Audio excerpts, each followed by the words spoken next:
আলহামদুলিল্লাহ ওয়াহদাহু ওয়াসসালাতু ওয়াসসালামু আলা মান লা নাবিয়্যা বা'দাহু ওয়া বা'দ। আজকে আলোচনা করব যে আপনি এই রমজান মাসটি কিভাবে অতিবাহিত করবেন, কিভাবে পার করবেন, কিভাবে কাটাবেন। এই রমজান মাসটি একটি গুরুত্বপূর্ণ মাস। একে বলা হয়েছে শাহরুল মুবারক, বরকতময় মাস। এই মাসে কোরআন নাজিল হয়েছে, এই মাসে কোরআন নাজিল হয়েছে, এই মাসে লাইলাতুল কদর রয়েছে, যে রাতে আপনি ইবাদত করলে আপনার ৮২ বছর থেকে বেশি ইবাদত করার নেকি হবে। ১,০০০ মাস লাইলাতুল কদরি খায়রুম মিন আলফি শাহর, ১,০০০ মাস থেকেও উত্তম এই মাস। তো এই মাসে আপনার যা করণীয় সেটা হচ্ছে আপনাকে ধ্যান দিতে হবে সিয়ামের প্রতি, কিয়ামের প্রতি, কিয়ামুল লাইল। তার আগে আপনাকে যেটা সর্বপ্রথম করতে হবে সেটা হচ্ছে ৫ ওয়াক্ত নামাজ। কেননা যদি কোনো ব্যক্তি নামাজ ছেড়ে দেয় তার সিয়াম, কিয়ামুল লাইল কোনো লাভ হবে না, কোনো উপকার আসবে না। একজন মানুষ সারা বছর নামাজ পড়ে না, রোজার মাস আসছে রোজা রাখছে, রাতে তারাবি পড়ে, সারাদিনের নামাজ পড়ে না, এর তারাবি বা রোজা কোনো কাজে আসবে না। যে বিষয় নিয়ে আলোচনা করেছি যে যে ব্যক্তি নামাজ পড়ে না রোজা রাখে তার কি কোনো আমল, তার কি রোজা কবুল হবে, এটার একটা প্রশ্ন আসলে, তার উত্তর রয়েছে ইউটিউবে রয়েছে, দেখতে পারবেন ইনশাআল্লাহ যদি চান। তো এই বরকতময় মাসটি আপনাকে যে পার করতে হবে, সর্বপ্রথম আপনাকে ৫ ওয়াক্ত নামাজ খেয়াল রাখতে হবে। ৫ ওয়াক্ত নামাজ আদায় করতেই হবে, নচেত আপনার এগুলো আমলও কবুল হবে না। আপনার রোজার প্রতি ধ্যান দিতে হবে, কিয়ামুল লাইল প্রতি ধ্যান দিতে হবে, সাদাকার প্রতি ধ্যান দিতে হবে, বেশি বেশি করে সাদাকা করবেন। এমনিভাবে যত মাশরু মানে শরীয়ত যে অনুমতি দিয়েছে, যে আমলের প্রতি অনুমতি দিয়েছে সে আমলগুলো করবেন। যেমন তারাবির নামাজ পড়বেন, তারাবির নামাজ বাড়িতেও পড়তে পারেন, জামাতেও পড়তে পারেন।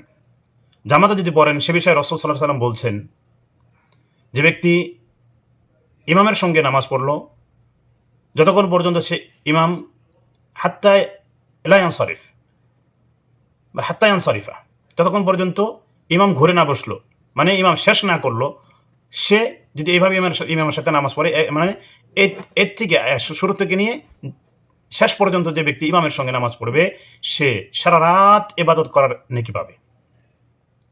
এমনিভাবে তাসবিহ তাহলিল করবেন, সুবহানাল্লাহি ওয়া বিহামদিহি পড়বেন, সুবহানাল্লাহিল আযীম পড়বেন, সুবহানাল্লাহ, আলহামদুলিল্লাহ, আল্লাহু আকবার, লা ইলাহা ইল্লাল্লাহ, লা হাওলা ওয়ালা কুওয়াতা ইল্লা বিল্লাহ।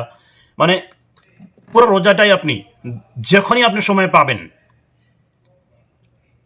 আপনাকে শুধু কোরআন পড়তে আর নামাজ পড়তে ওযুর প্রয়োজন হবে। তাছাড়া যখনই আপনি থাকবেন আপনি তাসবিহ তাহলিল, দোয়া দরুদ যত রয়েছে পড়তে পারেন।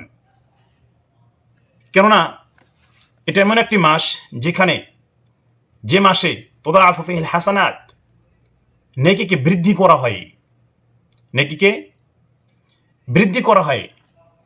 গতিকে এই মাসে মুমিনদের দরকার বেশি বেশি করে এই ইবাদতের দিকে, জিকির আজকারের দিকে ধ্যান দেওয়া। এমনিভাবে এই মাসে একজন ব্যক্তি যা করবে সেটা হচ্ছে কোনো মানুষের গীবত না করা, চুগলখড়ি না করা, মিথ্যা কথা না বলা, কারো সাথে মিথ্যা না বলা, এমনিভাবে কারোর সাথে শতরামি দুশ্মনী না করা, এমনিভাবে হালাল কাজের মধ্যে বর্তি না হওয়া, মানে হালাল কামে লিপ্ত না হওয়া, হারাম কামে লিপ্ত না হওয়া, এমনিভাবে হারাম কাজের জন্য না যাওয়া, হারাম খাওয়ার থেকে বিরত থাকা, হারাম কামের থেকে বিরত থাকা, টাকা অর্জন করার থেকে বিরত থাকা, এমনিভাবে হারাম শোনার থেকে বিরত থাকা। যেমন কোনো একজন ব্যক্তি আপনার কাছে এসে গীবত করছে, এটা হারাম, গীবত করা হারাম, তো এই গীবত থেকে আপনি দূরে থাকলেন। চুগলখড়ি করছে, তাহলে আপনি দূরে থাকলেন। এমনিভাবে কাউকে গালিগালাজ না করা। আল্লাহ রাসূল সাল্লাল্লাহু আলাইহি ওয়াসাল্লাম বলছেন লা ইয়াদখুলুল জান্নাতা নাম্মাম, যারা গীবত করে তারা কখনো জান্নাতে যাবে না। এমনিভাবে আল্লাহ রাসূল সাল্লাল্লাহু আলাইহি ওয়াসাল্লাম আরও বলছেন, হাদিস সহিহ মুসলিমে রয়েছে, সিবাবুল মুসলিমি ফুসুক, মুসলমানকে গালি দেওয়া হচ্ছে ফাসিকি, গুনাহের কাজ। ও কিতালুহু কুফরুন, তাদের সাথে কেতাল করা, লড়াই ঝগড়া করা, এটা হচ্ছে কুফুরি। গতিকে মুসলিমকে কখনো গালি দিবেন না, কাউকে গালি দিবেন না, এমনিভাবে মুসলিমের সাথে কখনো ঝগড়া করবেন না, কেননা এটা কুফুরি। রোজা থেকে এগুলো থেকে আরও বেশি দূরে থাকবেন। এমনি তো আপনাকে দূরে থাকতে হবে, কিন্তু রোজার অবস্থায় আপনি আরও দূরে থাকবেন। এক হাদিস আসছে, রাসূল সাল্লাল্লাহু আলাইহি ওয়াসাল্লাম বলছেন, যদি তোমাকে কোনো ব্যক্তি গালিগালাজ করে, গালি দেয়, তাহলে তুমি বলো আনা সাইম, ভাইজান আমি রোজা রয়েছে, এই বলে তুমি দূরে সরে যাও। তাকে আবার পাল্টা উত্তর দিতে হবে না গালি দিয়ে। যদি আপনি গালি দেন, তাহলে আপনার রোজাকে আপনি ফাসিদ করে দিলেন, নষ্ট করে দিলেন। এমনিভাবে মিথ্যা বলবেন না।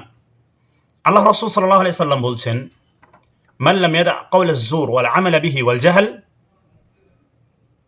যে ব্যক্তি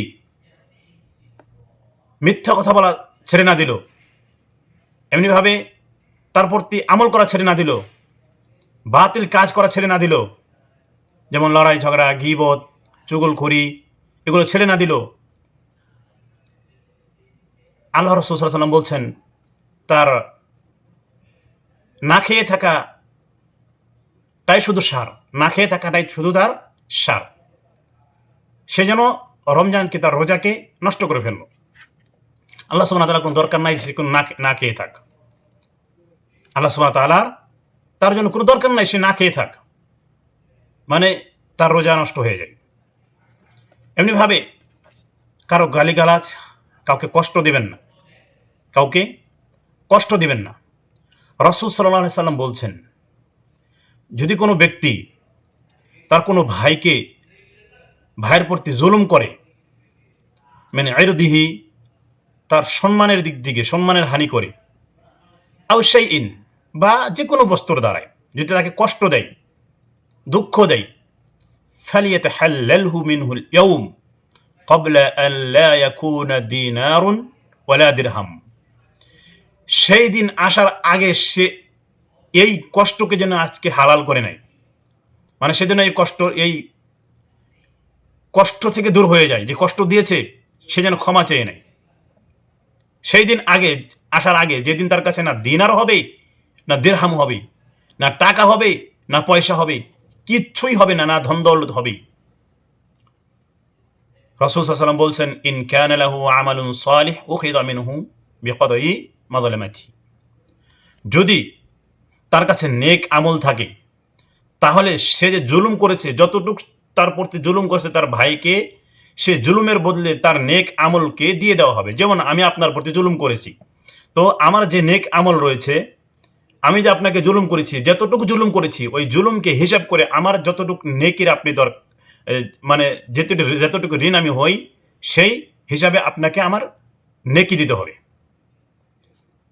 তারপর বলছেন, ওয়াইল্লাম ইয়াকুন লাহু হাসানাত উখিযা মিন সাইয়্যাতি সাহিবিহি ফাহুমিলা আলাইহি, যদি আমি আপনার প্রতি জুলুম করেছি, আমার কাছে যদি কোনো নেকিই না থাকে, তাহলে আপনার কাছে যদি গুনাহ থাকে, তাহলে ওই গুনাহকে আমার প্রতি চেপে দেওয়া হবে, আমাকে ওই গুনাহকে বহন করতে হবে। হাদিসটি সহিহ বুখারীতে রয়েছে। এমনিভাবে আল্লাহ রাসূল সাল্লাল্লাহু আলাইহি ওয়াসাল্লাম আরো বলছেন, ইন্নাল মুফলিসা মিন উম্মতি ইয়াতি ইয়াউমাল কিয়ামাতি বিসসালাতিন ওয়া সাওমিন ওয়া যাকাতিন। এটা একটি হাদিসের ক্ষেত্রে রাসূল সাল্লাল্লাহু আলাইহি ওয়াসাল্লাম বলছেন, একটি প্রশ্নের ক্ষেত্রে রাসূল সাল্লাল্লাহু আলাইহি ওয়াসাল্লাম সাহাবায়ে কেরাম রাদিয়াল্লাহু আনহুমকে প্রশ্ন করেছেন, আতাদরুনা মাল মুফলিস, সাহাবায়ে কেরামকে বললেন, তোমরা কি জানো ফকির মিসকিন কে? ক্বালু আল মুফলিসু ফিনা মান লা দিরহাম লাহু ওয়ালা মাতা, মুফলিস হলো সেই ব্যক্তি, ফকির মিসকিন হলো সেই ব্যক্তি যার কোনো টাকা পয়সা নেই, যা ধন দৌলত নেই, সেই হলো মিসকিন, ফকির। তখন রাসূল সাল্লাল্লাহু আলাইহি সাল্লাম বললেন, ইন্নাল মুফলিসা মিন উম্মতি ইয়াতি ইয়াউমাল কিয়ামাতি বিসসালাতিন ওয়া সাওমিন ওয়া যাকাতিন, মুফলিস সেই ব্যক্তি যে ব্যক্তি কিয়ামতের দিন আসবে কি নিয়ে?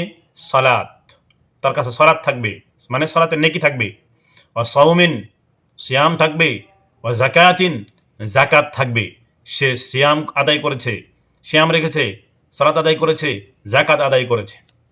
ওয়ায়াতি ওয়াকাদ দরাবা হাদা ওয়া শাতামা হাদা ওয়া কাযাফা হাদা, এবং সে এমন অবস্থায় আসবে যে অমুককে সে গালি দিয়েছে, অমুককে সে মেরেছে, অমুককে সে তোহমাতে লাগিয়েছে, অমুকের গীবত করেছে, ওয়া আকালা মাল হাদা, অমুকের মাল সে হারাম পদ্ধতিতে খেয়েছে, ওয়া সাফাকা দামা হাদা, অমুকের রক্ত সে বহিয়েছে, মানে রক্ত প্রবাহিত করেছে, অদরাবা হাদা, এবং অমুককে সে মেরেছে। ফায়ুতা হাদা মিন হাসানাতিহি, যে ব্যক্তিকে সে মেরেছে তার নেকি থেকে তাকে দেওয়া হবে। ওয়া হাদা মিন হাসানাতিহি, এবং একে তার নেকি থেকে দেওয়া হবে। ফাইন ফনিয়াত হাসানাতুহু, যদি তার নেকি শেষ হয়ে যায়, ক্বাবলা আন ইউকদামা আলাইহি, তার হুকুম ফয়সালা হওয়ার আগেই, উখিযা মিন খাতায়াহুম, তার গুনাহকে নিয়ে নেওয়া হবে এবং তার গুনাহকে তার উপর চেপে দেওয়া হবে। সুম্মা তুরিহা ফিন্নার, তারপর তাকে জাহান্নামে নিক্ষেপ করা হবে। এটা সদাচলই 12 মাসের জন্যই। যদি আপনি কারোর সাথে এই ব্যবহার করেন, তাহলে এই দুনিয়ার বুকে থেকে যদি আপনি ঋণের যদি মুক্তি না হতে পারেন, এই ঋণের যদি মাফ যদি আপনি এই দুনিয়ার বুকে থেকে না আনতে পারেন, তাহলে আপনাকে কিয়ামতের দিন আপনার এই বদলা দিতে হবে, ছাড়বে না আল্লাহ সুবহানাহু ওয়া তাআলা। আপনার এই হিসাব দিতেই হবে। যদি আপনি নেকি না দিতে পারেন, তাহলে তার গুনাহ আপনাকে নিতে হবে, এটা মনে রাখবেন। গতিকে কোনো মাসেই কারো গীবত, কারো চুগলখড়ি, কারোর সাথে বদমাশি, কারো প্রতি জুলুম, কারো হক মাল খাওয়া, বা কাউকে গালি দেওয়া, বা কাউকে মারা, ইত্যাদি ইত্যাদি, কোনো মাসে এগুলো করবেন না। বিশেষ করে রমজান মাসে আরও করবেন না। কেন? এ মাসের ফজিলত রয়েছে। যেমনি আপনার নেকি বৃদ্ধি করা হবে, আপনার গুনাহও তেমন শক্তিশালী এবং দ্বিগুণ হয়ে যাবে। আল্লাহ সুবহানাহু ওয়া তাআলা আমাদেরকে রমজান মাসকে আল্লাহ সুবহানাহু ওয়া তাআলার অনুগত্যে এবং কোরআন সহিহ হাদিস অনুযায়ী আমল করার জন্য তৌফিক দান করুন। আল্লাহুম্মা আমিন। ওয়া সাল্লাল্লাহু আলা নবিয়িনা মুহাম্মদ ওয়া সাল্লামা তাসলিমান কাসীরা।